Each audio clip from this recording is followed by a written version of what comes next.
پر ابھی تک مذاکرات شروع کیوں نہیں ہو رہے؟ ڈیڈ لاک ہے، وجہ کیا ہے؟ اور دوسرا یہ بھی کہ خواجہ صاحب کہہ رہے ہیں کہ پی ٹی آئی جو ہے سیریس نظر نہیں آ رہی مذاکرات کے لیے. میرے خیال میں حکومت نہیں لگتا کہ وہ اگلا جو 2025 کا سورج ہے وہ سکھ سے لینا چاہتی ہے. تو میں سمجھتا ہوں کہ پہلے بھی وہ فارم 47 والے ہیں، دھاندلی کر کے وہ الیکشن جیتے ہیں.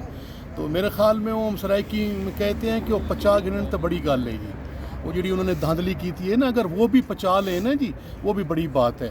تو میں سمجھتا ہوں کہ وہ ان کا ان سیریس ماحول، جیسے آپ اسمبلی میں آج کل دیکھ رہے ہیں کہ ان کے منسٹر جو ہیں وہ نہیں آ رہے، اسپیکر بار بار رولنگ دے رہا ہے، اور ان کی رولنگس کے باوجود ان کا سیریس پن تو ہے وہ اس سے ظاہر ہو گیا ہے.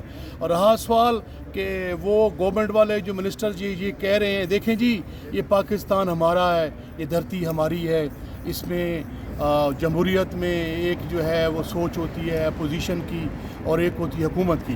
اپوزیشن ان ویٹنگ ہوتی ہے، کل ہم پاور میں تھے، عمران خان پرائم منسٹر تھے، یہ لوگ اپوزیشن میں تھے.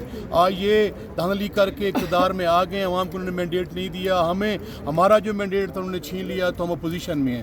تو میں سمجھتا ہوں کہ جمہور جو ہے وہ جمہور وہ عوام کی رائے کو کہتے ہیں، جہاں عوام کی اکثریت ہو، جہاں عوام کا مینڈیٹ ہو.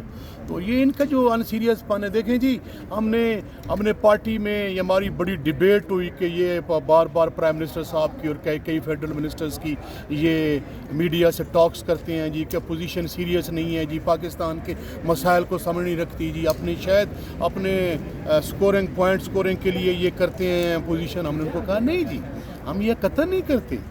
ہمارا جو واضح ایک ورشن ہے، دو ٹوک موقف ہے. ہم یہ چاہتے ہیں جی کہ آپ ملک کو اور پاکستان کو قانون اور آئین کے مطابق چلائیں. آپ جو ہے یہاں پہ جو آئین پاکستان کے تحت جو ہماری سول لبرٹیز ہیں ان کا خیال کریں. ہم یہ چاہتے ہیں جی کہ ہمارے جو حقوق ہیں ان کو آپ مہربانی فرمائیں، ان کو چلنے دیں جی. اور رہ گیا سوال جو ہمارا مینڈیٹ چھینا گیا، ہم چاہتے ہیں کہ آپ ایک ایسا فورم بنائیں، ایک ایسا جوڈیشل کمیشن بنائیں جس میں بیٹھ کے ہم بات کر سکیں. ہم کہتے ہیں ہمارا موقف، ہمارا مینڈیٹ چھینا گیا، آپ کہتے ہیں ہم نے نہیں چھینا، اس کو کون ڈیسائیڈ کرے گا؟ ڈیسائیڈ کرنے کے لیے ایک فورم ہونا چاہیے. جیسے کل گولی لگی ہے، ہم کہتے ہیں گولی کیوں چلائی، گولی کیوں لگی، کیا وجہ تھی کہ پرامن لوگ جو ہیں وہ یہاں پہ کرنے کے لیے آئے ہوئے ہیں اور ان پہ گولی چلائی گئی ہے اندھیرے میں. تو اس کو کون ڈٹرمن کرے گا؟ تو اس لیے میں سمجھتا ہوں کہ جو گورنمنٹ ہے وہ ان کو لالے پڑے ہوئے ہیں ان کے جانے کے.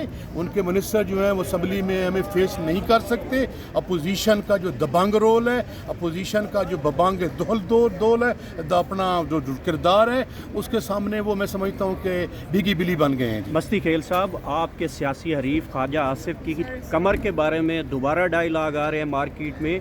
کیا ہو گیا ہے خواجہ آصف کی کمر کے اوپر؟ بڑے آج کل ٹرولنگ کی جا رہی ہے.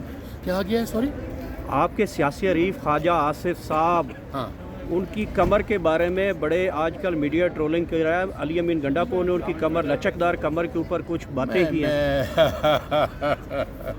میں پہلے اتنا کچھ کہہ چکا ہوں، کہہ چکا ہوں کہ میں سمجھتا ہوں کہ وہ زبان زد عام ہے، اور جو میرا جو وہ قول ہے نا وہ سال نہیں وہ صدیاں چلے گا.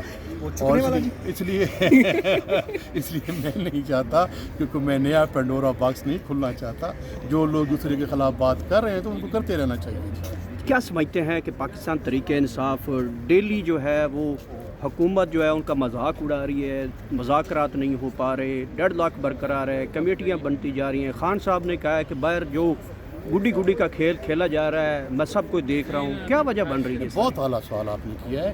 میں سمجھتا ہوں کہ دیکھیں جی، ہم لوگ روڈوں پہ کیوں آتے ہیں، ہم لوگ احتجاج کیوں کرتے ہیں؟ ہم لوگ جو ہے اتنی سردی میں، گرمی میں، وہ کہیں سے کہیں ورکر آتے ہیں، ان کے اخراجات ہوتے ہیں، وہ گولیاں برداشت کر رہے ہیں. میں سمجھتا ہوں کہ خون آشام ہولی کھیلی گئی ہے. ان کو وہ بلیٹ فائر تو کجا، وہ ڈائریکٹ فائرنگ پہ آ گئے ہیں. تو پہلے طریقہ کار رہا ہے کہ ڈرانے کا، دھمکانے کا، بلٹ پر فائر کرتے ہیں، واٹر کینن استعمال کرتے ہیں، اب کہیں نہ کہیں رکاوٹیں ڈالتے ہیں، اب شیل مارتے ہیں جی. تو اس کے بعد جو ہے وہ اب انہوں نے ہمارا گلا گھونٹ دیا ہے. ہمیں جینے کے لیے ہم ایک پرامن احتجاج کر رہے ہیں. سر کلیئرٹی کے ساتھ بات کر رہا ہوں، اگر کوئی اقتدار والا یہ کہتا ہے تو آئے میرے ساتھ بات کرے. جمہوریت میں، آئین میں پرامن احتجاج کرنا کہاں کا جرم ہے؟ کہاں نہیں لکھا گیا؟ آپ نے کل ہم عمران خان جب اقتدار میں تھا تو آپ نے ہمارے خلاف کتنے باتیں کی تھی، کتنے جلوس لے کے آئے تھے، بلاول لے کے آیا، فضل الرحمان لے کے آیا، باقی لوگ لے کے آئے، کسی کا ایک پکتا بھی نہیں ٹوٹا تھا۔ یہ فیل ہو چکے ہیں، یہ ناکام ہو چکے ہیں، ان کے پاس عوام کی کوئی رائے نہیں ہے۔ آپ باہر گراؤنڈ میں جائیں، میں کہتا ہوں مجھے وزیروں کو میرے ساتھ چلیں بازار کے اندر، اگر ان کو پبلک تھپڑ نہ مارے، ان کو گندے انڈے نہ مارے، ان کا گریبان نہ پھاڑ دیں، یہ تو منہ دکھانے کے قابل نہیں رہے۔ انہوں نے عوام کا جینا دوبھر کر دیا ہے، مہنگائی کہیں سے کہیں پہنچ گئی ہے، بجلی کی قیمتیں دیکھ کے انہوں نے ملک کا ستیہ ناش کر دیا ہے۔ انہوں نے آئی پی پیز میں بھاری کمیشن لے کے، موٹر ویز میں بھاری کمیشن لے کے ملک کو گروی رکھ دیا ہے، ملک کی سالمیت کو گروی رکھ دیا ہے۔ یہ لوگ شکست خوردہ ہیں، یہ ہار چکے ہیں۔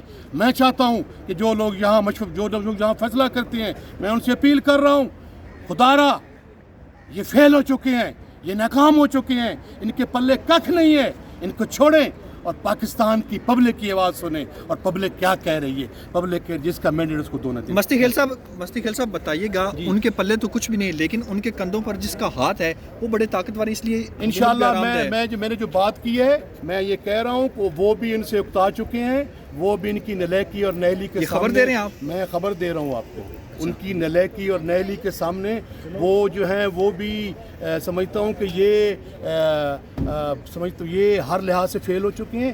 یہ انہوں نے ایک مصنوعی سی پتنگ کے ذریعے یہ وہ کیا کہتے ہیں جو کراچی میں وہ اسٹاک ایکسچینج کو اوپر لے کے گیس کی قیمتیں دیکھیں، بجلی کے بل دیکھیں، اور میرے ساتھ مہنگائی دیکھیں، یہاں سبزیاں نہیں مل رہی، ٹماٹر نہیں مل رہے، کہتے ہیں پاکستان کی اکانومی ٹھیک ہو رہی ہے۔ کہاں اکانومی ٹھیک ہو رہی ہے؟ یہ کس کو دھوکہ دے رہے ہیں؟ یہ ملک پاکستان کے اوپر بلین آف ڈالرز کے قرضے چڑھا رہے ہیں، یہ پاکستان کی ایٹامک پاور کو میں سمجھتا ہوں ایٹ سٹیک لگا رہے ہیں۔ جو دنیا کی 7ویں بڑی فوج ہے پاکستان کی، جو میزائل ٹیکنالوجی سے مزین ہے، ان کے لیے خطرات پیدا کر رہے ہیں۔ یہ نلیک اور نہل ٹولہ، اس میں صلاحیت ہی نہیں ہے، ان میں قابلیت ہی نہیں ہے، یہ عوام کو فیس ہی نہیں کر سکتے۔ یہ کس منہ سے کہتے ہیں؟ ان کے منہ پہ میں سمجھتا ہوں یہ ان کی آنکھوں میں چمک ہی نہیں ہے، عوام کو فیس کر سکیں۔ مستی خیل صاحب، دنیا کے سائنسدان حیران ہیں کہ اسٹاک ایکسچینج جو ہے امریکہ، چائنا، کینیڈا سے ساری اوپر چلی گئی ہے، اور یہ کون سی سائنسدان؟ میں آپ کو یہ بتاؤں کہ پچھلے دنوں میں گورنر جو سندھ ہے، جو ان کا نمائندہ ہے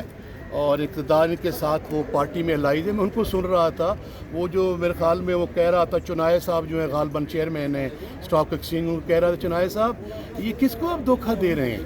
یہ گورنر سندھ کے الفاظ میں کوٹ کر رہا ہوں کہ یہ کس کو دھوکہ دے رہے ہیں؟ یہ کیا طریقہ اور فارمولہ ہے کہ جناب جو ہے کو ریل پیل ہوگی؟ اور میں آپ کو بھائی یہ بتاتا چلوں، جو اسٹاک ایکسچینج ہے یہ کسی بھی اکانومی کو جانچنے کا کوئی پیمانہ نہیں ہے۔